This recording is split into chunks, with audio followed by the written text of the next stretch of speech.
Bismillahirrahmanirrahim. Assalamualaikum warahmatullahi wabarakatuh. Innal hamdalillah nahmaduhu wa nasta'inuhu wa nastaghfiruh wa na'udzu billahi min shururi anfusina wa sayyiati a'malina may yahdihillahu fala mudilla lahu wa may yudlil fala hadiya lahu. Asyhadu an la ilaha illallah wahdahu la syarika lahu wa asyhadu anna Muhammadan abduhu wa rasuluh.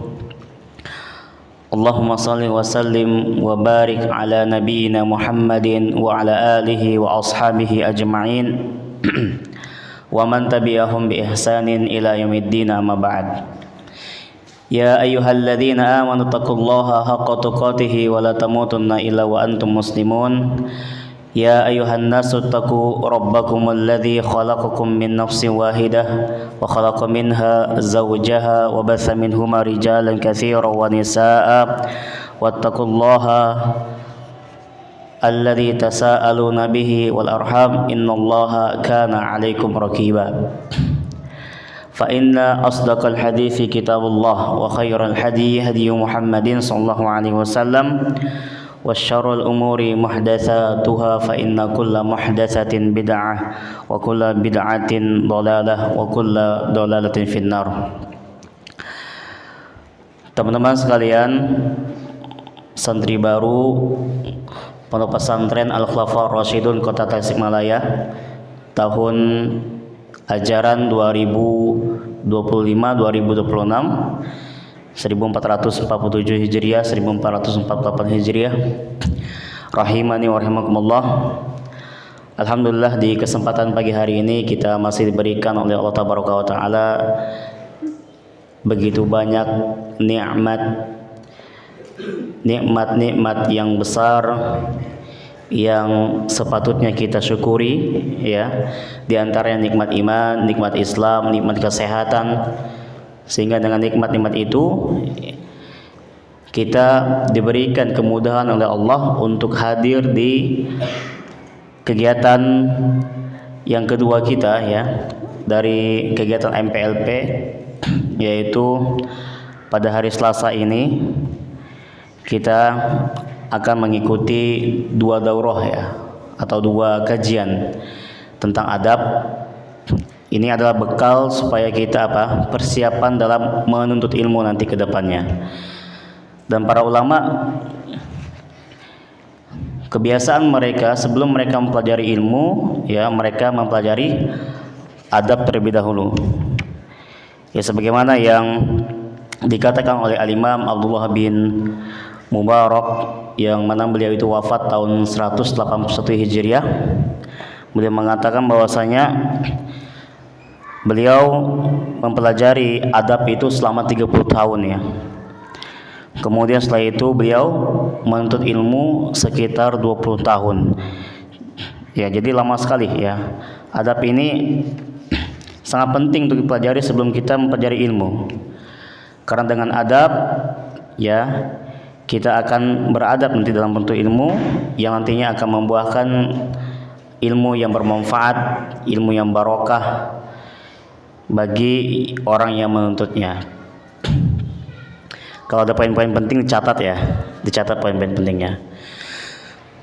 Bantu belajar mengambil faidah dari kajian. Jadi jangan kajian 1 jam full, ya, kosong kertasnya, ya. Catat yang penting-penting itu dicatat. Ya, antum belajar ambil faidahnya. Jadi nggak mesti didiktekan lagi, ya. Kalau SD kan didiktekan, catat, ya, 1, 2, 3, ya. Kalau sekarang antum mulai tangkap apa yang disampaikan oleh pemateri, antum catat poin-poinnya, seperti itu. Karena nggak semua kajian itu didikte, ya. Nggak semua kajian itu didikte. Ada kajian-kajian yang sifatnya, ya, langsung memberikan faedah-faedah, ya. Tinggal kita ini bagaimana kecermatan kita dalam mengambil faedahnya. Yang cermat, yang fokus, banyak dia akan mengambil faedah. Yang bengong, blank dia, kosong kertasnya. Ya, seolah-olah 1 jam gurunya nyampaikan materi, ya nggak ada apa-apa yang dapatkan. Nah, nanti anak cek ya catatannya ya, atau paling nggak anak catat, anak tanya nanti. Nah, teman-teman sekalian rahimani wa rahimakumullah, sebagaimana yang kita ketahui bahwasanya menuntut ilmu itu adalah kewajiban bagi setiap muslim. Menuntut ilmu itu adalah kewajiban bagi setiap muslim. Bersabda Rasulullah alaihi salatu wasalam, "Talabul ilmi faridatun ala kulli muslimin." Kata Rasulullah alaihi salatu wasalam dalam sebuah hadis yang sahih, menuntut ilmu itu wajib bagi setiap muslim. Dan masuk dalam kata muslim di sini adalah muslimat juga. Jadi masuk dalam keumuman kata muslim adalah muslimat juga. Ya. Jadi menuntut ilmu itu wajib bagi semua orang yang mengaku dia Islam. Ya, baik dia laki-laki maupun perempuan. Nah, tentang menuntut ilmu ini teman-teman sekalian ya, dijelaskan oleh Al-Imam Al-Qurtubi yang beliau itu wafat pada tahun 671 Hijriah. Beliau menjelaskan tentang hukum menuntut ilmu ini dari hadis ini. Bahwasanya tentang kata faridah di sini wajib, kata beliau ini ada dua macam. Ada dua macam kewajiban di sini. Yang pertama hukumnya wajib ain.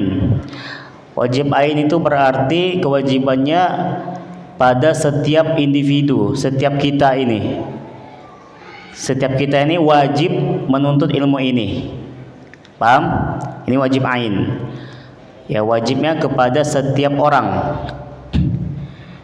Gak boleh ada di antara muslim yang tidak menuntut ilmu ini. Ini apa?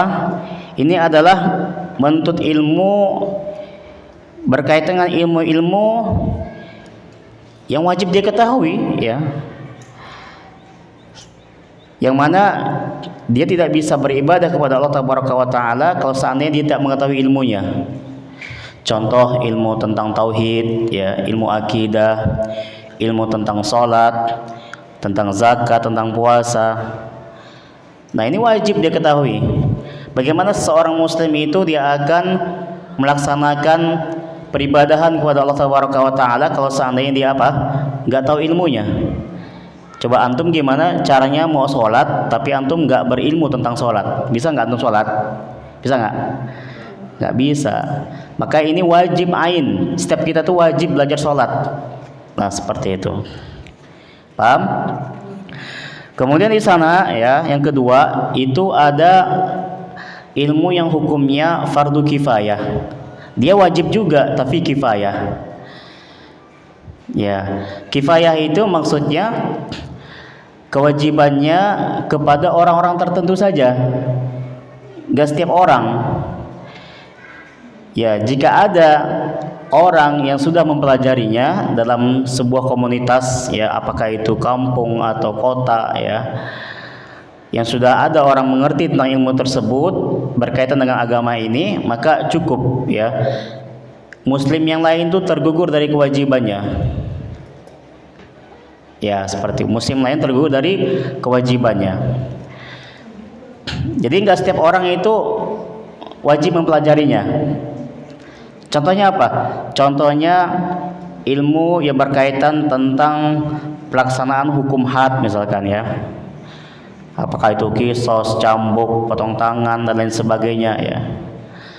Kemudian tentang hukum waris, ya. Hukum waris, ya. Maka kalau seandainya ada orang yang sudah mumpuni tentang waris, yang lain gugur kewajibannya. Ya, tapi dianjurkan juga, ya, kita itu mempelajarinya, ya. Dan hukum-hukum yang lain yang itu tidak langsung mengena kepada apa? Tentang ilmu yang dibutuhkan untuk beribadah kepada Allah Tabaraka wa Ta'ala. Nah, ini jadi intinya mau itu fardu ain atau fardu kifayah, menuntut ilmu itu wajib. Maka kalau ada di antara kaum muslimin yang tidak menuntut ilmu syar'i, bahkan dia meninggalkannya acuh, ya maka dia dosa besar ya. Dosa besar. Dia sengaja menyengaja menjadikan dirinya itu bodoh terhadap agama, itu dosa besar. Ya. Karena saking wajibnya ini teman-teman sekalian, maka menuntut ilmu ini adalah suatu kemuliaan sangat besar ya. Dan dia menempati kedudukan yang sangat tinggi sekali. Ya, yang kedudukan tingginya itu tidak sebanding dengan amal apapun ya. Saking tingginya. Nah, sehingga kita sampai ke tadi ya, dari hadis tersebut dikatakan bahwasanya menuntut ilmu itu wajib bagi setiap muslim. Jadi pertanyaan, muslim yang mana? Muslim yang mana yang wajibnya? Ya semua muslim, apapun profesinya, berapapun usianya, ya maka dia wajib menuntut ilmu syar'i. Ya, maka ini mencakup seluruh individu muslim, baik dia itu sebagai orang tua, ya sebagai anak, sebagai pedagang, karyawan, ya dokter, dosen, profesor, polisi, tentara, apalagi semuanya wajib menuntut ilmu. Jadi jangan sampai kita mengira bahwasanya menuntut ilmu itu hanya kewajiban santri saja, ustadz saja. Enggak ya, semuanya wajib belajar. Semuanya wajib belajar. Nah, terlebih misalkan pedagang ya, pedagang, selain dia ya berkewajiban mempelajari ilmu-ilmu yang wajib untuk beribadah kepada Allah, nah ada ilmu-ilmu yang dia wajib ketahui juga yang berkaitan dengan apa kegiatan perdagangan dia, yaitu apa? Tentang fikih muamalah misalkan, maka dia wajib ya mempelajarinya. Baik. Nah, untuk itu teman-teman sekalian, sebelum ya lebih jauh kita mempelajari tentang ilmu ya, maka wajib bagi kita mengetahui adab-adab ya yang harus kita tunaikan, harus kita laksanakan, yang harus ada pada diri kita ya sebagai penuntut ilmu syar'i. Agar apa? Agar ilmu kita itu barokah. Banyak orang yang menuntut ilmu itu ilmunya nggak barokah.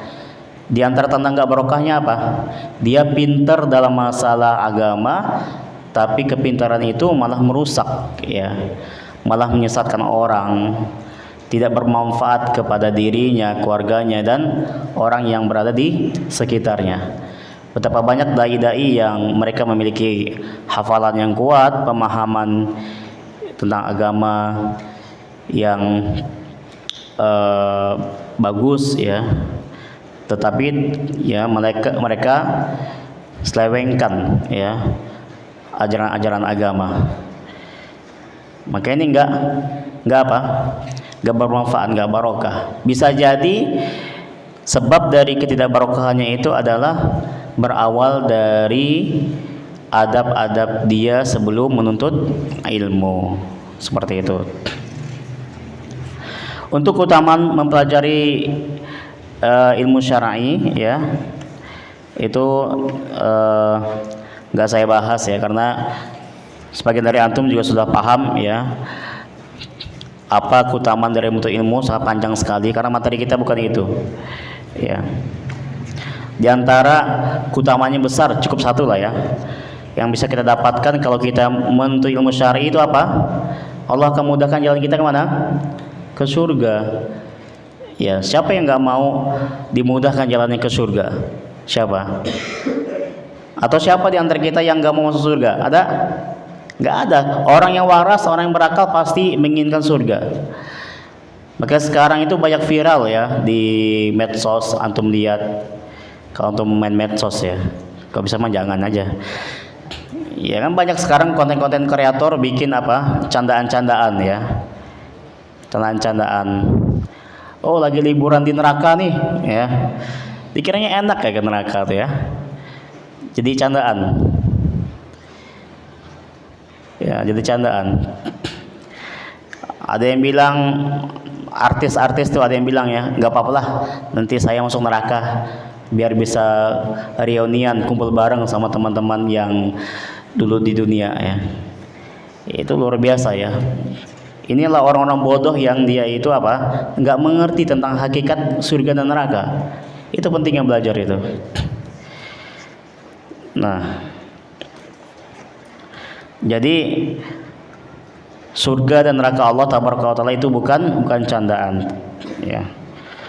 Maka orang yang waras pasti dia menginginkan masuk surga. Kalau ada yang tidak menginginkan masuk surga, maka dia itu tidak waras ya. Ya, tidak waras. Kata Rasulullah apa? Man salaka tariqan yaltamisu fi ilman sahalallahu lahu bihi tariqan ilal jannah. Barang siapa yang menempuh tariq ya, jalan ya untuk menuntut ilmu agama, maka Allah akan mudahkan jalannya menuju surga. Menempuh jalan ya maksudnya dia pergi ke tempat ilmu ya, ada usaha yang dilakukan untuk berjalan ke tempat ilmu. Nah, maka apa? Allah akan mudahkan jalannya menuju surga Allah tabaraka wa taala. Dan sesuatu yang besar pahalanya ya, ini sebanding dengan besarnya juga ujiannya. Makanya sangat wajar bagi orang-orang yang melakukan ketaatan, apalagi ketaatan yang sangat besar ini, menuntut ilmu itu godaannya banyak sekali. Banyak sekali godaannya. Terutama di masa-masa muda kita ini ya. Ya, anak-anak muda itu dari remajanya sampai menjelang dewasanya itu banyak godaannya. Godaannya banyak sekali. Godaan hawa nafsunya lebih dominan dibandingkan apa? Belajarnya. Maka hanya orang-orang yang dirahmati Allah lah yang selamat dari itu ya. Antum bandingkan coba. Ya. Anak-anak muda seperti antum ini yang belajar ilmu agama sama yang enggak belajar ilmu agama, mana yang lebih banyak? Mana yang lebih banyak? Yang motor-motoran di jalan itu lebih banyak dia atau antum? Hah? Banyak mereka ya, banyak mereka. Ini bukti nyata ya bahwa orang-orang yang menuntut ilmu itu pilihan dari Allah tabaraka wa taala. Maka antum jangan korbankan nikmat yang sudah Allah berikan ya, diberi kesempatan untuk menuntut ilmu, antum gadaikan dengan apa? Meninggalkannya. Ya. Ya, maka bersabar dalam jalan ilmu, tempuh jalan ilmu karena jalan ini berat ya. Karena ini jalan ke surga. Ini jalan ke surga. Kalau jalan ke neraka antum ya nggak perlu berjuang ya. Jalan neraka itu terbuka lebar di luar sana. Tinggal antum jalani aja ya. Kalau antum mau masuk neraka. Tapi kalau mau jalan ilmu, jalan surga berat. Rintangannya banyak. Ya, rintangannya banyak. Karena apa? Karena syaitan di situ berperan ya. Syaitan berperan untuk apa? Menghalangi antum semua untuk menuju jalan surga. Tapi kalau jalan neraka, syaitan mensupport ya, didorong sama syaitan. Makanya jadi mudah. Baik. Teman-teman sekalian rahimani wa rahimakumullah. Rasulullah alaihi wasallam telah menerangkan kepada kita tentang Islam ya, sangat lengkap sekali ya. Termasuk di dalamnya masalah adab ya.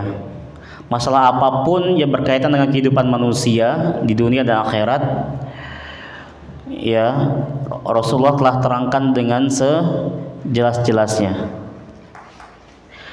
Terlebih masalah adab ini, masalah buang hajat aja diajarkan sama Rasulullah. Ya, apalagi masalah adab yang ini merupakan masalah besar. Ya.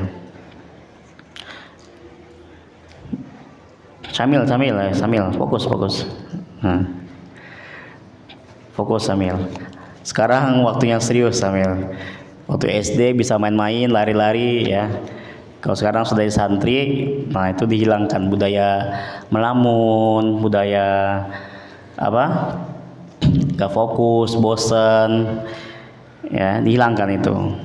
Fokus sekarang.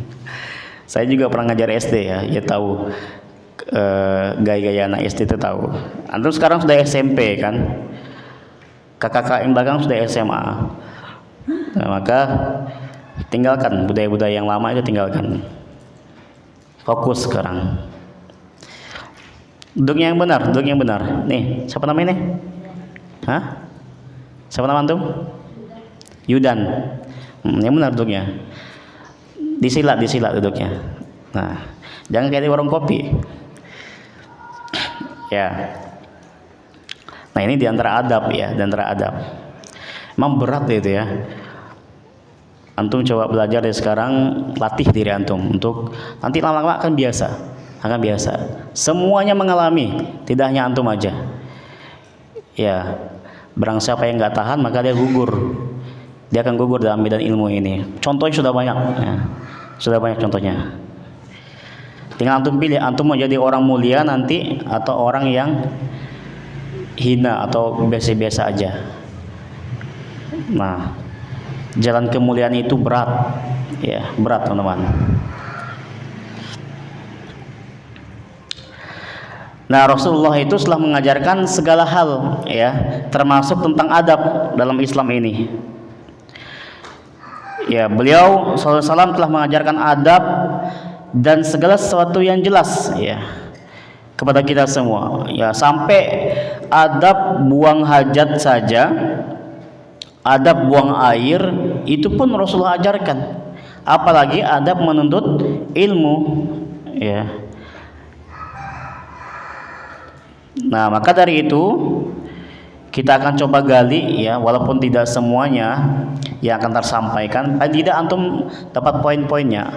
Apa yang harus anda lakukan nih ketika anda ingin menuntut ilmu agama.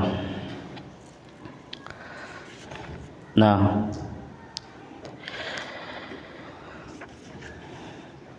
di sana ya dalil yang menunjukkan bahwasanya Rasulullah itu telah mengajarkan adab kepada kita semua, yaitu diantaranya adalah pujian Allah Tabaraka wa Ta'ala kepada Rasulnya, yang mana Allah memuji Rasulnya alaihi salatu wassalam dengan akhlak yang mulia. Jadi manusia yang paling bagus akhlaknya adalah Rasulullah alaihi salatu wassalam. Allah berfirman dalam surah Al-Qalam ayat 4, wa innaka la'ala khuluqin azim. Kata Allah, dan sesungguhnya engkau wahai Muhammad benar-benar memiliki akhlak yang azim, ya, yang luhur. Dan di sana Rasulullah SAW juga bersabda, innama bu'istu liutammima salihal akhlak. Kata Rasulullah, sesungguhnya aku ini diutus diantaranya adalah untuk menyempurnakan akhlak yang mulia. Jadi diantara tujuan Rasulullah diutus juga untuk menyempurnakan akhlak. Ya.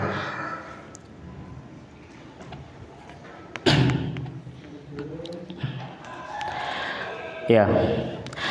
Dulu ya para ulama, teman-teman sekalian, selalu mengajarkan anak-anak mereka itu akhlak, ya, akhlak dan adab. Itu dulu yang mereka ajarkan kepada anak-anak mereka sebelum mereka itu menuntut ilmu. Ya, kalau di rumah mungkin kita perhatikan orang tua kita juga seperti itu kan, mengajarkan akhlak adab kepada kita, ya, baik yang itu akhlak umum maupun khusus, ya. Misalkan adab keseharian muslim, ya, orang tua ajarkan kepada kita, nah makannya pakai tangan kanan, ya. Kalau ngomong yang sopan, pakai nadanya jangan teriak-teriak. Nah, itu termasuk ajaran adab dan akhlak. Nah, ini adalah thariqah para ulama ya. Terlebih kalau anak mereka ingin menuntut ilmu, para ulama itu senantiasa membekali dulu anak-anaknya ini dengan adab ya. Seperti yang tadi ya, yang saya katakan, perkataan siapa? Al-Imam Abdullah Ibnu Mubarak ya. Maka teman-teman sekalian, seorang penuntut ilmu itu wajib dia mengetahui dan mempelajari adab-adab menuntut ilmu yang harus dia kuasai ya. Ini sebagai bentuk pengikutan kita kepada apa? Salafus saleh, kepada para ulama ya, yang mana mereka mendapatkan ilmu terlebih dahulu mereka itu mempelajari adab ya. Dan itu adalah thariqah para ulama yang harus kita tempuh. Sebagaimana para ulama itu berhasil dalam menuntut ilmu, diantaranya dengan sebab mereka mempelajari akhlak, maka kita juga akan menuntut ilmu seperti yang mereka lakukan. Kita masuk teman-teman sekalian tentang adab-adab utama seorang muslim dalam menuntut ilmu syar'i. Jadi ini adab-adab utama ya. Di sana banyak adab-adab lain yang merupakan rincian-rinciannya. Adab-adab utama seorang muslim dalam menuntut ilmu syar'i. Adab yang pertama teman-teman sekalian yang harus ada pada seorang penuntut ilmu adalah mengikhlaskan niat dalam menuntut ilmu agama. Ini adalah adab yang mutlak harus ada ini. Ya. Ini ada pertama, mengikhlaskan niat dalam menuntut ilmu agama. Nah, dalam menuntut ilmu kita harus ikhlas. Kita harus ikhlas. Ikhlas yaitu memurnikan ibadah kita ya hanya kepada Allah Ta'ala. Ini kan menuntut ilmu ini kan apa? Ibadah kan? Ibadah yang agung. Maka karena ini ibadah, dan agar ibadah ini diterima oleh Allah Ta'ala, ini harus ikhlas niatnya. Ikhlas itu maksudnya kita murnikan ibadah kita ini hanya untuk Allah Ta'ala, bukan karena yang lain. Jadi betul-betul kita menuntut ilmu ini untuk Allah ya, bukan karena kita ingin dipandang sebagai apa? Sebagai orang yang berilmu, bukan tujuannya agar kita bisa menyaingi ustadz kita misalkan yang ada di kampung ya, bukan tujuannya untuk berbangga-bangga dan lain sebagainya. Nah, kalau ada di antara kita yang berniat, aku pengen belajar agama di pesantren, biar apa? Biar nanti aku bisa menggantikan posisi ustadz itu yang ada di kampungku ya. Ya, berarti niatnya bukan karena Allah Ta'ala. Nah, banyak ya ayat-ayat yang menunjukkan serta hadis-hadis menunjukkan tentang perintah kita untuk ikhlas kepada Allah Ta'ala dalam beribadah. Nah, di antaranya Allah Ta'ala berfirman dalam surah Al-Bayyinah ayat 5.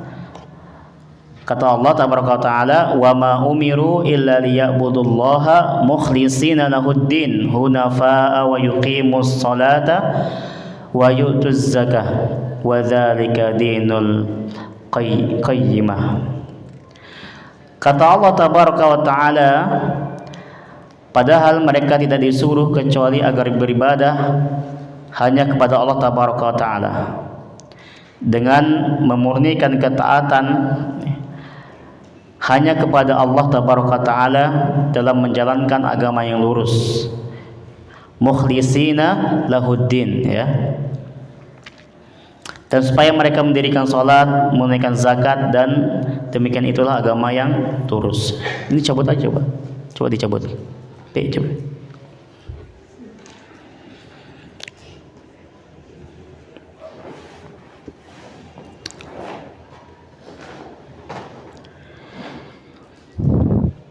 Nah, dari sini ya Allah telah memerintahkan kita untuk ikhlas dalam beribadah kepadanya. Nah, maka untuk menuntut ilmu ini kita juga harus ikhlas. Kenapa? Karena menuntut ilmu ini merupakan ibadah, bahkan ibadah yang paling agung ya, dan dimuliakan oleh Allah Tabaraka wa Ta'ala. Kalau seandainya kita ingin diterima ilmu kita, ingin diberkahi oleh Tabaraka wa Ta'ala, maka syarat utama kita harus memiliki adab kepada Allah, ini adabnya, yaitu ikhlas dalam menuntut ilmu. Ya, di sana Rasulullah SAW juga mengingatkan kepada kita, ya, memberitahukan kepada kita tentang niat ini, ya. Niat ini kunci amal. Baik buruknya amal ini tergantung niat kita. Kalau niat kita dari awal sudah gak bagus, bukan karena Allah, maka akan rusak semuanya. Prosesnya akan rusak, ya, hasilnya juga rusak. Ya, prosesnya rusak, hasilnya rusak. Contoh, belajar di pesantren itu kan menuntut ilmu ya.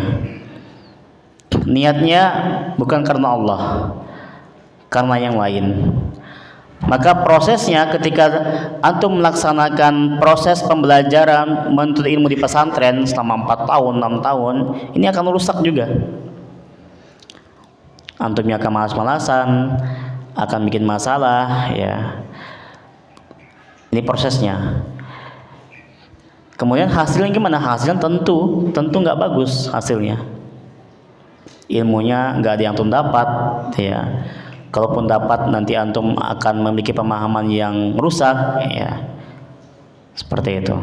Maka niat ini sangat penting. Ini di awal, niat sangat penting untuk kita benahi. Dan ini merupakan adab kita, ya. Di sana Rasulullah SAW bersabda, "Innama al-a'malu binniyat." Sesungguhnya amal itu bergantung kepada niatnya, ya. Wa innama likulli imri'in ma nawa. Faman kanat hijratuhu ila Allah wa rasulih, fa hijratuhu ila Allah wa rasulih. Ya, barang siapa yang hijrahnya itu karena Allah dan Rasulnya, maka hijrahnya itu kepada Allah dan Rasulnya. Ya, sesuai dengan niatnya. Wa man kanat hijratuhu lidunya yusibuha aw imra'atin yankihuha fa hijratuhu ila ma hajara ilaih. Dan barang siapa yang hijrahnya itu karena dunia, bukan karena Allah Ta'ala. Karena dunia ini banyak, ya. Misalkan pengen belajar agama biar jadi ustadz besar, nanti akan diundang-undang sama orang, ya, sehingga nanti apa, bisa mengumpulkan pundi-pundi uang misalkan. Berarti niatnya dunia. Dunia juga misalkan ingin dipandang sama orang, ingin mendapatkan kedudukan. Ini dunia semua. Maka kata Rasulullah, maka hijrahnya itu sesuai dengan apa yang diniatkan, ya, dia akan mendapatkan seperti itu. Akan didapatkan nantinya, tapi sebatas itu, ya. Ya. Nah, niatnya seperti ini termasuk dosa besar, ya. Yang bukan karena Allah, termasuk dosa besar. Dan penyebab dari tercegahnya kita dari apa? Dari mencium aroma surga Allah Tabaraka wa Ta'ala. Ya. Berkata Rasulullah SAW, "Man ta'allama ilman mimma yabtagha bihi wajhullah la yata'allamuhu illa liyusiba bihi aradan minad dunya lam yajid arafal jannati yaumal qiyamah."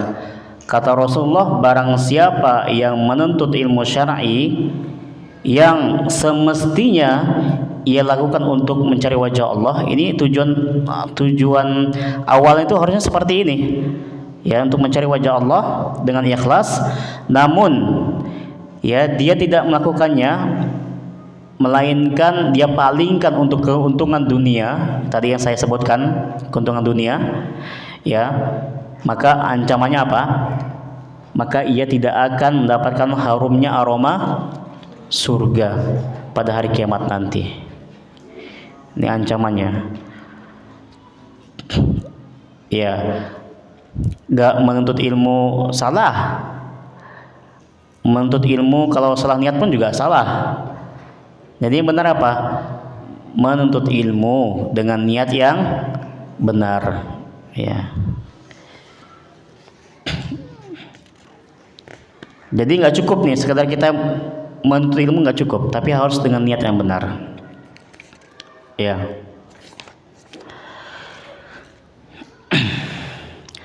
Nah, di antara niat yang salah juga apa? Untuk berbangga-bangga. Untuk berbangga-bangga. Ada nggak orang yang menuntut ilmu itu biar dia bisa berbangga-bangga? Ada nggak? Bisa membodoh-bodohi orang ya.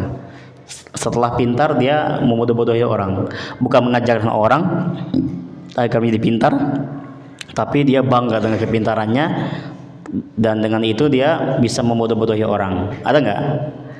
Ada. Dan ini ancaman juga berat ya.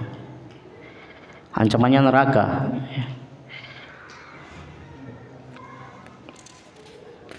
Maka luruskan niat kita dalam menuntut ilmu agama.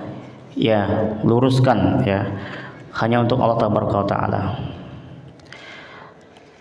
Terus yang jadi pertanyaan, bagaimana ya seorang muslim itu dapat ikhlas dalam menuntut ilmu? Nah, tadi kita disuruh ikhlas. Terus bagaimana caranya kita ini biar ikhlas dalam menuntut ilmu? Ada yang tahu nggak? Gimana? Ya, caranya adalah kita harus pasang niat dengan baik ya.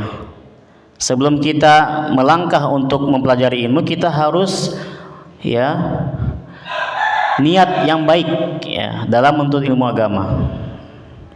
Niat yang baik itu apa? Yang pertama ya, niatnya hendaklah dia tujukan belajarnya dia ini hanya untuk apa? Mengharap wajah Allah Ta'ala, hanya untuk bertemu sama Allah Ta'ala. Itu ikhlas ya. Sehingga dengan ikhlas ini nanti segala rintangan dia akan hadapi ya. Di antara rintangannya nanti ada temannya yang mengatakan, antum nih so alim, antum nih so apa. Maka kalau antum ikhlas, antum akan katakan pada diri antum, ana nggak butuh pujian atau hinaan antum ya. Karena ana belajar di sini ya, ana ingin mengharapkan wajah Allah Ta'ala. Jadi jalan terus ya. Kemudian dia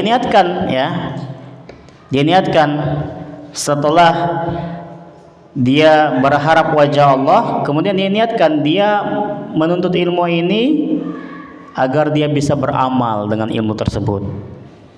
Itu ya. Niat yang benar itu pertama apa? Dia tujukan niatnya untuk mengharapkan wajah Allah. Yang kedua, dia niatkan dengan ilmu tersebut dia bisa beramal dengannya. Terus dia niatkan dengan belajar ini agar dia bisa menghidupkan syariat Allah. Karena nggak mungkin kita bisa menegakkan syariat Allah kalau kita nggak berilmu. Benar nggak? Syamil benar nggak? Ha, tuh nggak dengerin kan? Gimana Samil? Bisa nggak kita menegakkan syariat Allah kalau kita nggak berilmu? Bisa nggak? Nggak bisa. Maka kita niatkan, kita ingin belajar agama nih, agar apa? Agar aku bisa menegakkan syariat Allah. Nah, ini termasuk niat yang benar. Kemudian yang keempat, niatnya apa? Dengan belajar ini ya, aku bisa menerangi hatiku ya dengan ilmu ini. Hati kita menjadi terang, tahu tentang hakikat kehidupan ini. Kalau seandainya kita nggak belajar, kita nggak akan tahu ya. Kita nggak bisa menerangi hati kita gelap terus ya. Dengan kemaksiatan, dengan kesyirikan dan sebagainya. Nah, kemudian yang kelima apa? Niatkan belajar ini untuk menghiasi batinnya. Karena ilmu adalah makanan bagi hati. Kalau makanan bagi jasad, kita sudah tahu makanan bagi jasad. Ya, tapi makanan hati ini ilmu. Nah, antum hidup itu di dunia ini apa? Ruh dan jasad, badan dan batin. Benar nggak? Apa antum jasad aja nih, nggak ada ruh? Ruh dan jasad. Nah, makanya jangan fokus memberi makan kepada jasad, kepada badan, tapi hati nggak pernah dikasih makan. Hati nggak pernah dikasih nutrisi. Maka makanan hati, makanan apa namanya itu? Ruh adalah ilmu. Adalah ilmu. Nah, antum gemuk badannya tapi hatinya kurus. Ya, jangan. Maka antum niatkan itu. Kemudian yang keenam apa? Dengan belajar ini apa? Niat yang baik itu. Dengan belajar ini antum berharap bahwa nanti antum bisa dekat dengan Allah dan Rasulnya pada hari kiamat. Ini niat yang benar. Ya. Dan lain-lain banyak sekali. Pokoknya antum niatkan dengan benar, ya. Ikhlas untuk Allah Taala. Jangan sampai ada niat-niat keuntungan dunia dalam hati antum. Adapun nanti ketika antum sudah jadi orang yang berilmu, terus ada keuntungan-keuntungan dunia yang antum dapatkan, maka itu adalah fadlun minallah, ya.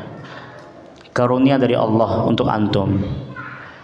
Dengan berilmu ini, misalkan antum dipercaya menjadi pemimpin, dikasih jabatan, dikasih harta, orang menghormati antum misalkan, yaitu karunia dari Allah Taala, dari ilmu antum. Asalkan itu bukan tujuan antum dari awal. Paham ini? Ya, sekarang ada nggak ulama-ulama atau syekh-syekh atau ustaz-ustaz yang mereka kaya-kaya? Ada? Ada? Banyak, ya. Dan sebenarnya bukan keinginan mereka ingin kaya, tapi itu karunia Allah. Allah berikan kepada mereka. Terlihat dari apa? Dari kehidupan mereka. Kehidupan mereka. Walaupun mereka kaya, tapi mereka apa? Mereka pergunakan kekayaan mereka itu untuk jalan Allah Taala. Nah, seperti itu. Taib, itu adab yang pertama. Apa adab yang pertama? Abdul Malik, adab yang pertama apa? Berilmu. Adab pertama apa? Yang harus ada pada seorang penuntut ilmu. Apa adab pertama? Mengikhlaskan niat dalam. Antum nyatatnya apa? Nyatatnya apa antum? Mengikhlaskan niat dalam menuntut ilmu, ya. Mengikhlaskan niat dalam menuntut ilmu. Ini siapa nih yang tahu terus nih? Samping opik siapa pik? Ini pik. Basit, Ade Basit. Basit, senyum-senyum terus Basit. Apa Basit? Adab yang pertama?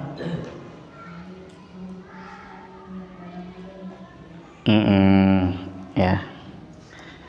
Antum senyum kenapa Basit? Bahagia di pesantren atau gimana? Ya. Semoga senyum-senyum antum itu menandakan kebahagiaan antum, ya. Iya, nanti kita kenalan ya. Saya belum kenal semua ini yang kelas 7. Nanti kelas 7 kan sama Ana kan? Belajar sama Ana insyaallah. Kelas kita nanti di mana kelas kita? Kelas kita di sini nanti ya. Di sini kelas kita. Kemudian adab kedua, membersihkan hati dari akhlak-akhlak yang buruk, dari perangai yang buruk.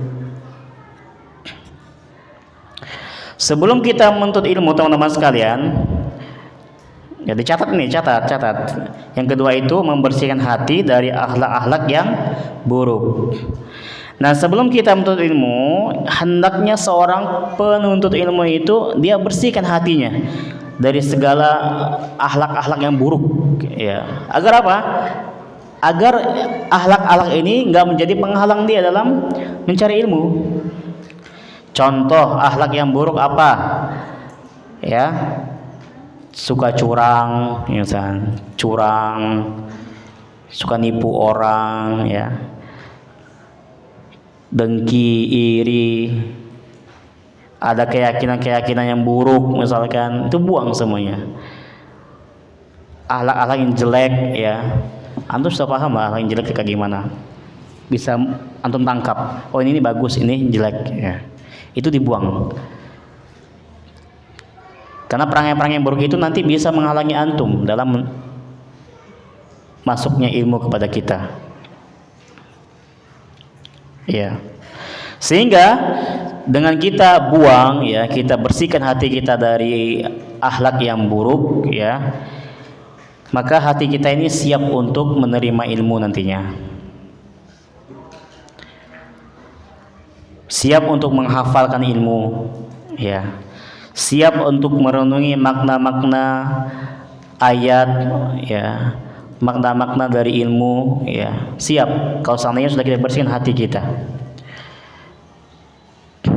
Di antara akhlak yang buruk apa yang sering terjadi pada santri itu, sehingga ilmu itu nggak masuk kepada dia. Di antaranya dia suudzon biasanya sama ustadznya. Belum apa-apa sudah suudzon. Nah, suudzon ini berprasangka buruk kepada guru kita. Ini diantara akhlak yang buruk. Ya, diantara suudzon biasanya kita menganggap guru kita itu lebih rendah ilmunya, ya. Terus dan lain-lain, ya. Sehingga apa? Sehingga nanti kita akan meremehkannya. Kalau sudah kita remehkan, nanti apapun yang keluar dari mulut guru kita, kita nggak akan terima. Ada aja bantahannya. Nah, kalau sudah seperti itu, masuk nggak ilmunya? Nggak masuk, mental, karena dia sudah merasa lebih tahu dari gurunya. Maka seorang penuntut ilmu itu hendaknya dia memiliki hati yang bersih. Di antaranya adalah apa? Dia tahu kadar dirinya. Dia itu sebagai santri yang sedang belajar kepada seorang guru. Ya, tentu ada hal-hal mungkin yang dia lebih mengetahui dibandingkan gurunya. Ya, tetapi karena dia seorang penuntut ilmu yang memiliki akhlak yang baik, maka dia apa? Ya, dia buang suudzonnya kepada gurunya.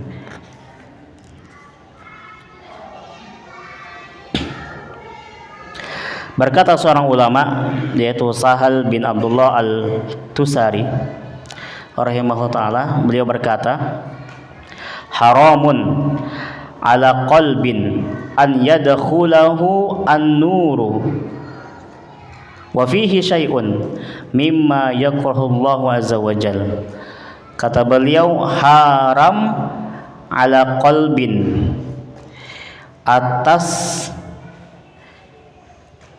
ya, haramun ala qalbin an yadkhulahu an-nur, haram atas nur, cahaya ilmu, untuk memasuki hati seseorang. Wa fihi syai'un mimma yakrahu Allah azza wa jalla, sedangkan di dalam hatinya tersebut, ya, ada sesuatu yang Allah benci. Apa itu? Di antaranya, ya, akhlak-akhlak hati yang buruk, ya. Maka ini menjadi penghalang untuk apa? Masuknya cahaya ilmu kepada hati kita. Kepada hati kita, teman-teman sekalian. Nah, jadi dua ya. Ini adab yang harus ada dulu nih. Ini syarat utama nih. Kita belum bicara kepada adab dalam majelis dan sebagainya. Kemudian yang ketiga teman-teman sekalian, adab seorang penuntut ilmu itu hendaknya dia senantiasa memohon ilmu yang bermanfaat kepada Allah Taala. Berdoa memohon ilmu yang bermanfaat kepada Allah Taala. Basit, catat nggak? Catat. Memohon ilmu yang bermanfaat kepada Allah Taala. Kita itu lemah ya, kita itu bodoh, kita itu nggak ada kekuatan apapun. Kalau seandainya Allah tidak memberikan anugerahnya kepada kita semua, maka ya jangan bosan-bosan untuk berdoa kepada Allah Taala. Jangan pede dengan diri kita sendiri, ya, dengan usaha kita sendiri. Nggak ada. Apapun yang kita dapatkan dari ilmu ini, semuanya adalah anugerah karunia dari Allah Taala. Sepintar apapun antum, ya, itu murni pemberian Allah Taala, bukan karena usaha kita. Ya. Usaha kita itu hanya jadi wasilah saja. Nah, wasilah yang menjadi sebab untuk mendapatkan itu, ya. Tapi pada hakikatnya semuanya itu dari Allah. Maka kita perhatikan ada orang-orang yang mereka itu ya tidak bekerja keras, tapi Allah berikan ilmu itu. Ada nggak? Ada. Nah, ada yang sudah bekerja keras nggak dapat. Maka itu semuanya murni karunia Allah. Makanya untuk mendapatkan itu antum ya harus berdoa kepada Allah Taala untuk dimudahkan jalannya. Untuk dimudahkan jalannya. Kalau kita melihat teman kita itu kayak mudah menghafal ya, kayak mudah memahami pelajaran. Kita ini setengah mati, tapi nggak paham-paham. Maka berdoa kepada Allah, ya. Kita nggak tahu barangkali teman kita itu kencang doanya dibandingkan kita. Kita ini jarang berdoa, ya. Hanya murni mengandalkan diri kita aja, ya. Maka jangan lupakan Allah. Libatkan Allah dalam setiap hidup kita, ya. Karena Allah yang memiliki ilmu, ya. Maka mintalah kepada zat yang memiliki ilmu tersebut. Ya. Contoh sederhana lah. Contoh sederhana. Ada orang ini ada dua rakyat misalnya, ada dua rakyat. Yang satunya susah untuk apa? Untuk bertemu sama gubernur misalkan. Bertemu aja susah, apalagi dikasih sesuatu, ya. Kalau yang satunya gampang banget, ya. Di antara sebabnya adalah kedekatan mereka yang berbeda. Yang satunya dekat, satunya jauh.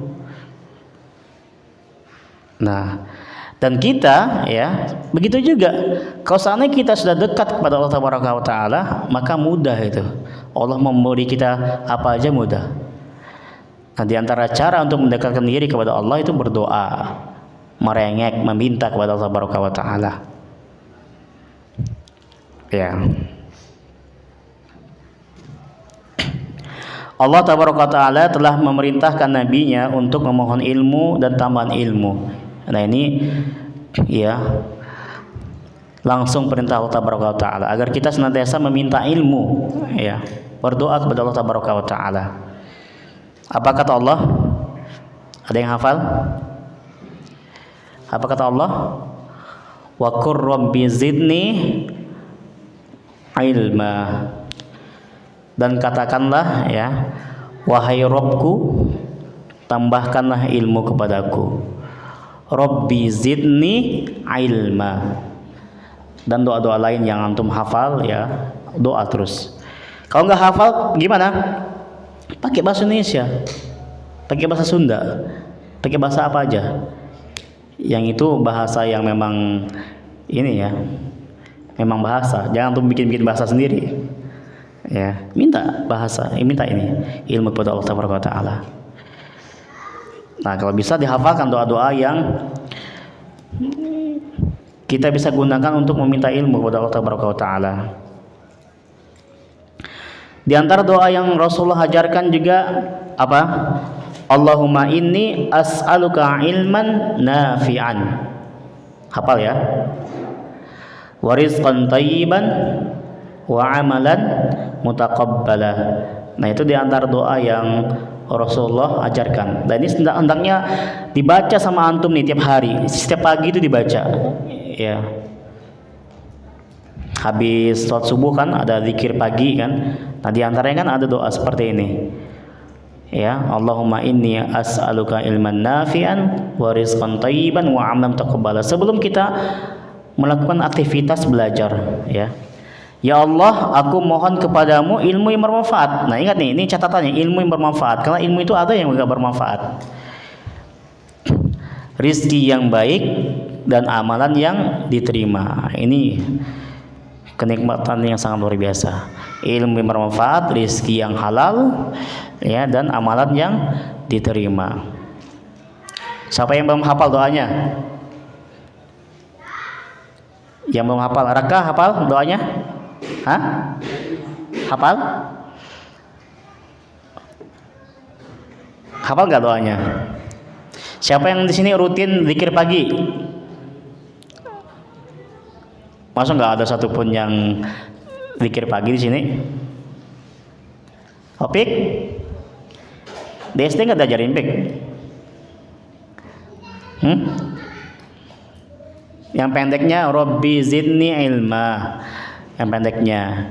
Atau yang diajar Rasul, Allahumma inni as'aluka ilman nafi'an wa rizqan thayyiban wa amalan mutaqabbala. Basit apa enggak? Enggak hafal? Dihafalkan ya, mulai hari ini hafalkan ya. Kalau yang TBA anak yakin hafal semua. Hafal ya? Ya, pasti hafal. Coba ini siapa nama ini? Antum? Hah? Kenzi. Ya, Kenzi hafal doanya? Allahumma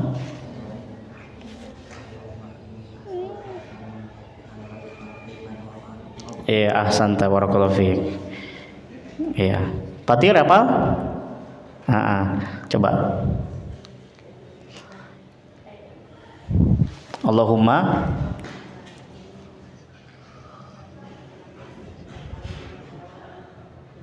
yang belakangnya tuh PC hijau.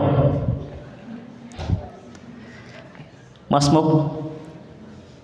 Siapa namanya? Faiz. Wais Al-Qarni. Wais Abdurrahman. Wais, coba.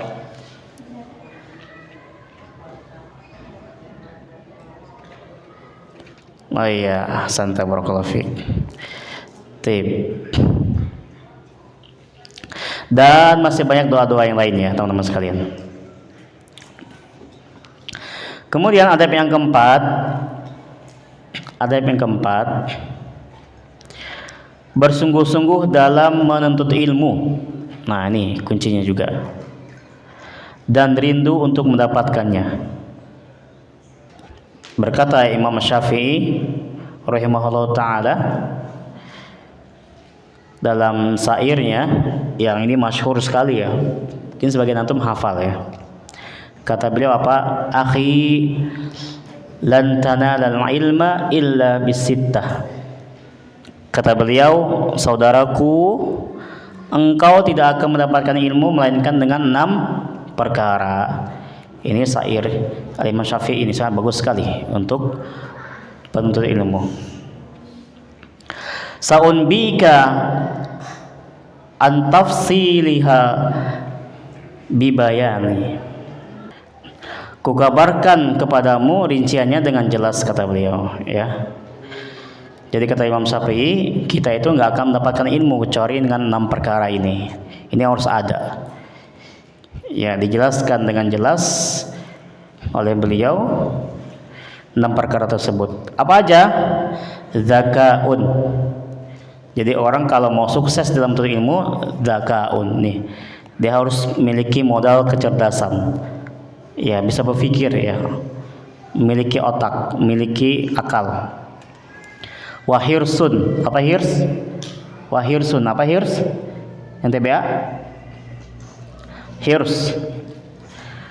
Tekad ya, kemauan keras. Kemauan yang keras. Kemudian wajtihadun. Apa ijtihad? Ijtihad apa? Bersungguh-sungguh. Punya kecerdasan, punya kemauan yang kuat, kemudian bersungguh-sungguh. Bersungguh-sungguh. Ini siapa nama ini? Dicatat. Jangan mainin itu. Jangan mainin itu. Alat tanya nanti ya. 6 perkara itu. Kemudian wabulghatun.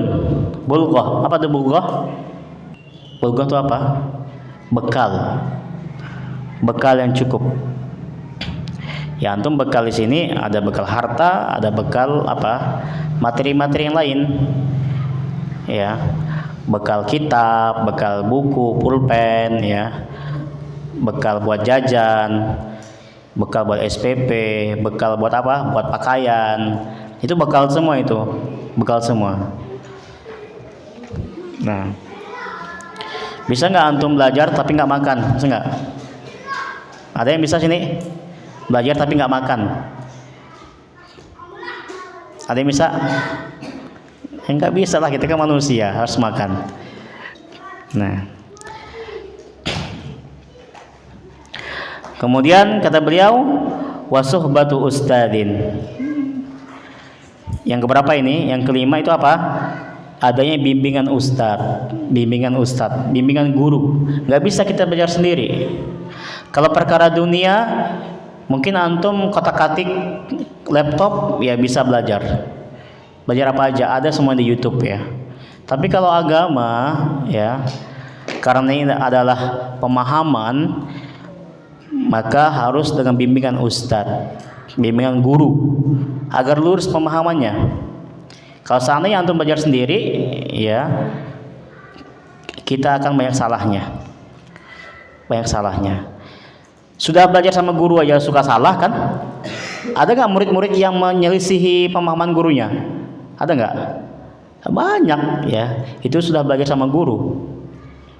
Ya. Apalagi belajar sendiri. Belajar sendiri kan nggak ada yang menyalahin antum. Antum buka YouTube, pelajari sendiri, ya. Antum paham nggak paham, ada nggak yang negur antum? Nggak ada. Tapi kalau belajar sama guru, ya ada yang menegur antum. Oh salah, pemahaman antum kayak gini, luruskan. Nah seperti itu.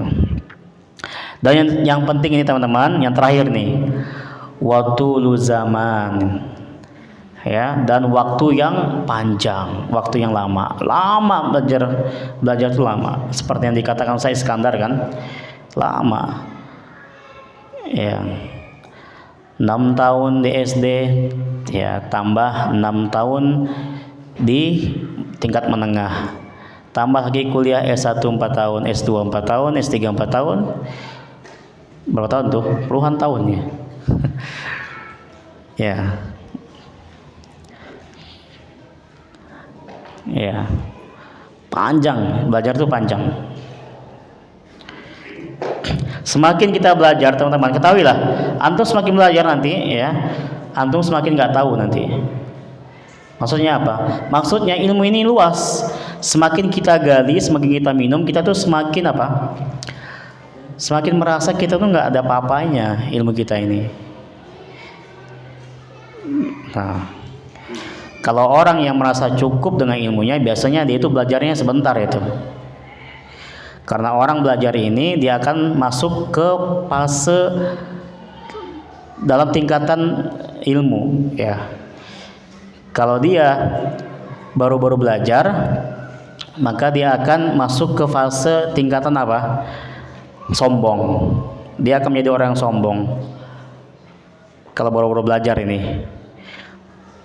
Maka ketika dia belajar sesuatu, dia merasa dia tahu segalanya, sehingga nanti dia mudah untuk menyalah-nyalahkan orang lain.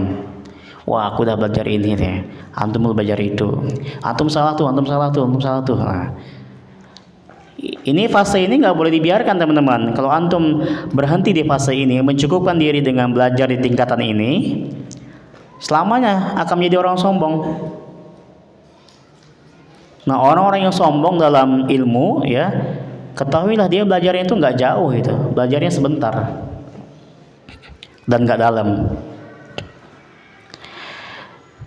Maka jangan biarkan, terus belajar sampai naik ke tingkatan yang kedua.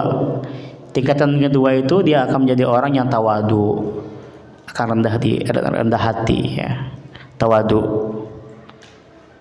Ya, semakin dia belajar, dia akan semakin menghargai orang, semakin memaklumi orang, semakin luas pandangannya tentang perbedaan pendapat dan lain sebagainya. Itu orang yang sudah lebih jauh belajarnya. Nah, terus belajar, jangan saya berhenti di tahap kedua ini, belajar terus, ya, sampai ya masuk ke tingkatan yang ketiga. Puncaknya apa? Puncaknya adalah dia merasa sebagai orang yang tidak tahu apa-apa. Orang yang berilmu itu semakin berilmu semakin nunduk, teman-teman. Semakin gak meremehkan orang, semakin tawadu, ya, semakin dia merasa ini ilmu anak ini gak ada apa-apanya. Semakin dia menganggap orang itu lebih mulia dibandingkan dia. Nah, itu kalau tinggi ilmunya tuh. Nah, kalau yang berkoar-koar di luar itu, yang sering heboh-hebohnya itu biasa yang bawah-bawah, ya. Nah, maka kita jangan jadi penuntut ilmu yang tingkatan nomor 1 itu, ya. Harus nomor 2 minimal dan ketiga, ya.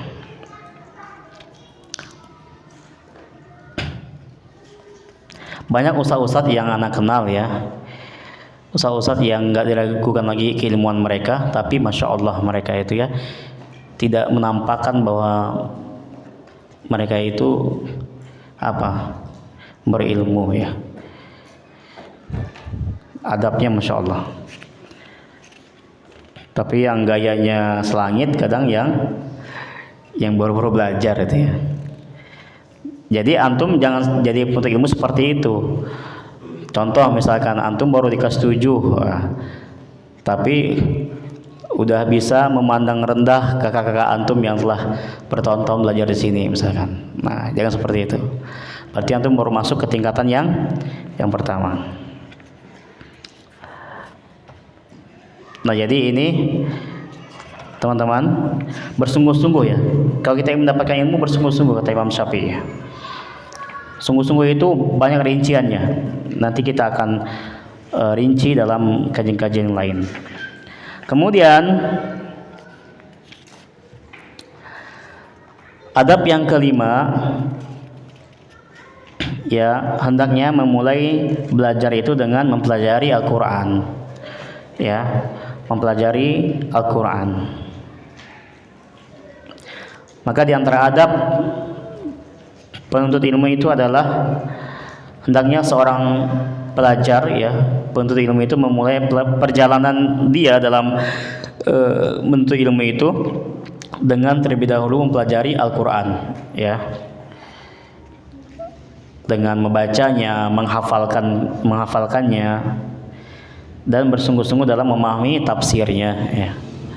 Maka alhamdulillah di kurikulum kita di pesantren ini, pelajaran pertama yang kita mulai setiap harinya itu apa? Al-Quran, ya. Habis sholat subuh kita langsung Al-Quran. Nah, ini diantara adab dalam mencari ilmu. Nah, dalam menuntut ilmu itu teman-teman sekalian, ya, itu tuh ada tahapan-tahapannya, ya. Ada tahapan-tahapannya. Nggak bisa kita belajar itu langsung yang atas, ya, nggak bisa. Harus bertahap, tadarruj.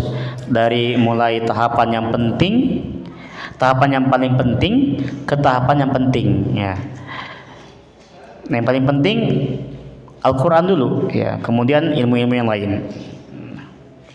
Nah, banyak dari manusia yang kita lihat mereka itu tercegah dari tujuan dalam menuntut ilmu ya, karena apa? Karena mereka kebanyakan meninggalkan usul, meninggalkan landasan pokok mereka dalam belajar agama. Yang dimaksud dengan usul di sini adalah maksudnya itu Al-Quran, Al-Quran dan Sunnah. Jadi banyak dari orang-orang yang mereka terhalang dari belajar karena apa? Karena mereka meninggalkan Al-Quran ya, meninggalkan Al-Quran, meninggalkan hadis ya. Maka bagi seorang penuntut ilmu hendaknya dia itu apa? Memprioritaskan, mengutamakan dirinya itu untuk menghafal Al-Quran, kemudian hadis-hadis Nabi dan ilmu-ilmu yang lainnya. Nah, ini yang diajarkan oleh para ulama, teman-teman sekalian. Kenapa seperti itu? Kenapa seperti itu? Karena Al-Quran ini adalah pokok dari ilmu. Segala ilmu-ilmu agama ya, ini semuanya bersumber dari dua sumber ini, dua sumber usul ini, yaitu Al-Quran dan Sunnah. Maka ini dulu yang dipelajari. Iya. Ilmu apa aja semuanya sumbernya itu Al-Quran. Ya, bahkan ilmu bahasa Arab itu dari Al-Quran. Ya. Maka sungguh keutamaan yang besar kalau seandainya antum ya, sebelum usia antum balik ya, antum sudah menghafal Quran misalkan, menghafal sebagiannya atau seluruhnya. Itu sungguh keutamaan yang Allah berikan kepada antum ya. Ciri-ciri ulamanya sudah ada ya pada antum. Kemudian setelah itu ya naik lagi ya, belajar bahasa Arab ya, kemudian belajar ilmu-ilmu yang lain. Nah, masa emas untuk menghafal ini gunakan untuk benar-benar sebanyak-banyaknya menghafal Al-Quran ya, membaca tafsirnya ya, membaca terjemahannya. Nah, itu bekal ya. Kalau antum malas-malasan sekarang, nanti ketika antum bertambah usianya, makin banyak rintangan antum ya, antum nanti terhalang dari untuk menghafal Quran. Gampang lah, nyantai aja menghafalnya misalkan. Ya. Ketika tamat di sini cuma 5 juz misalkan. Belum tentu nanti antum di luar bisa menambahnya lagi. Maka manfaatkan ketika di sini sebanyak-banyaknya antum menghafal Al-Quran. Ya. Ini masa-masa emas ya. Masa-masa emas. Masa-masa antum ini ya, SMP gini. Ini adalah masa-masa kuat untuk menghafal. Kuat untuk menghafal. Tapi agak lemah biasanya untuk memahami. Nah, itu kita maklumi. Ya. Makanya ketika belajar disuruh hafalkan ini ya, cepat menghafal. Tapi paham nggak? Nggak paham. Maksudnya apa? Tapi kalau antum bisa menghafal, bisa paham, oh masya Allah. Tapi kalau usia-usia seperti ana ini ya, usia-usia yang ke atas itu ada usia-usia memahami. Ya, tapi biasanya lemah di hafalan. Makanya usia-usia emas untuk menghafal ini jangan sia-siakan untuk menghafal ya. Kalau kakak-kakak antum ini yang SMA ke atas, mereka mudah dalam memahami pelajaran, mudah. Nah, tapi biasanya agak lambat dalam menghafal. Walaupun sebagian juga diberi karunia oleh Allah mudah untuk menghafal. Ayo. Jadi adab yang keberapa itu? Yang keempat ya, kelima, memulai dengan mempelajari Al-Quran. Kemudian adab yang keenam, teman-teman sekalian, kita harus menjauhkan diri kita dari dosa dan maksiat. Ini penting nih, menjauhkan diri kita dari dosa dan maksiat. Caranya apa? Caranya dengan bertakwa kepada Allah Taala. Karena ini diantara sarana terbesar teman-teman untuk memperoleh ilmu. Takwa itu sarana terbesar untuk memperoleh ilmu.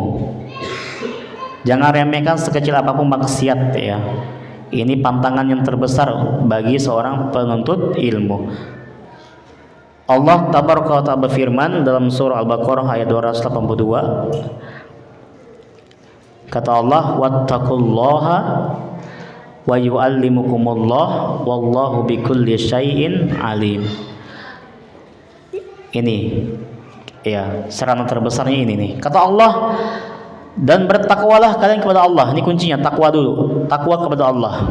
Maka Allah akan memberikan pengajaran kepadamu. Ya. Jadi buah dari kita bertakwa, Allah akan ajarkan kita ilmu. Nah, dan Allah Maha mengetahui segala sesuatu. Dan masih banyak ya dalil yang lainnya. Nah, ringkas ya kan, waktunya sudah mendekati selesai. Yang ketujuh teman-teman, manfaatkan usia muda kita dalam menuntut ilmu agama. Ya, seperti perkataan Imam Syafi'i itu kan, yang terpampang di spanduk ya, banner apa?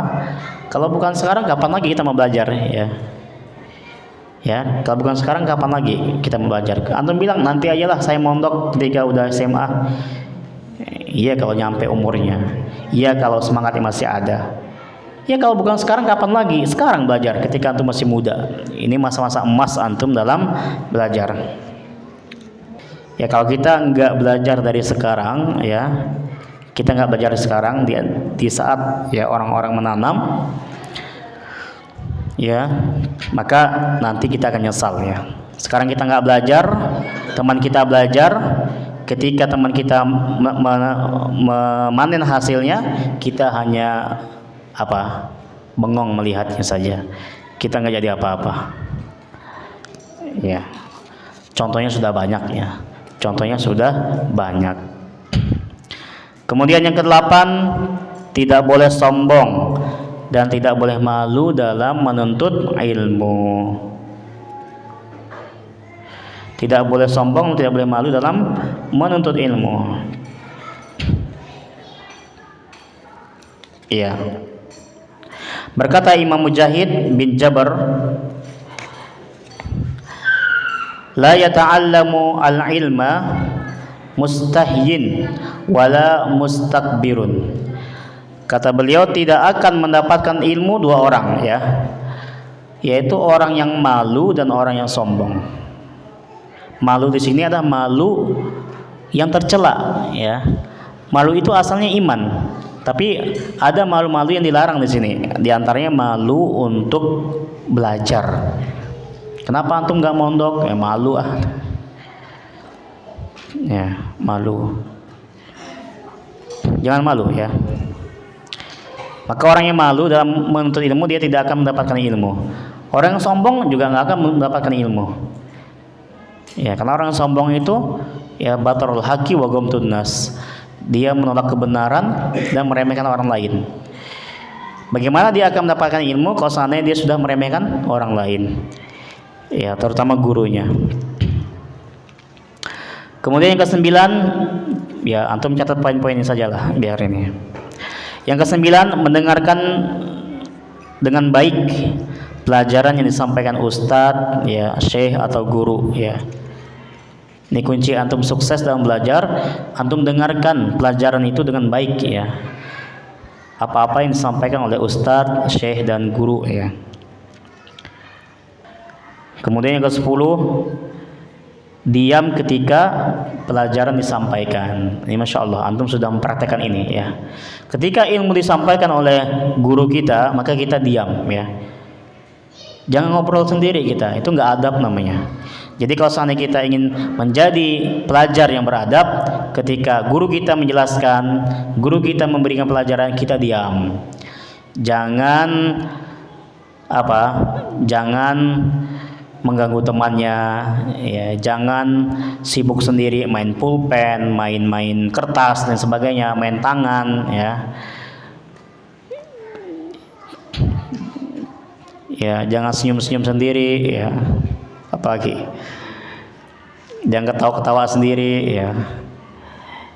Diam, dengarkan pelajaran, fokus. Ya. Itu adabnya. Kemudian yang ke-11, berusaha memahami ilmu syar'i yang disampaikan. Setelah antum dengarkan dengan baik, diam, maka antum di antara adab berikutnya, antum jangan blank, jangan bengong, jangan kosong pikirannya, tapi antum berusaha memahami ilmu yang disampaikan. Ya, jangan pandangan antum ke depan tapi pikiran antum ke lain. Ya, itu namanya nggak adab juga. Adabnya adalah antum berusaha pahami ilmu itu, berusaha semaksimal mungkin pahami apa maksudnya ini. Nah, fokus. Walaupun ya di sana nanti ada yang diberi pemahaman sama Allah, ada yang enggak, ya. Tapi antum berusaha pahami. Ya. Rasulullah bersabda apa? Man yuridillahu bihi khairan yufaqihu fiddin. Ya, barang siapa yang Allah kehendaki kebaikan pada dirinya, maka dia akan diberikan pemahaman dalam agama.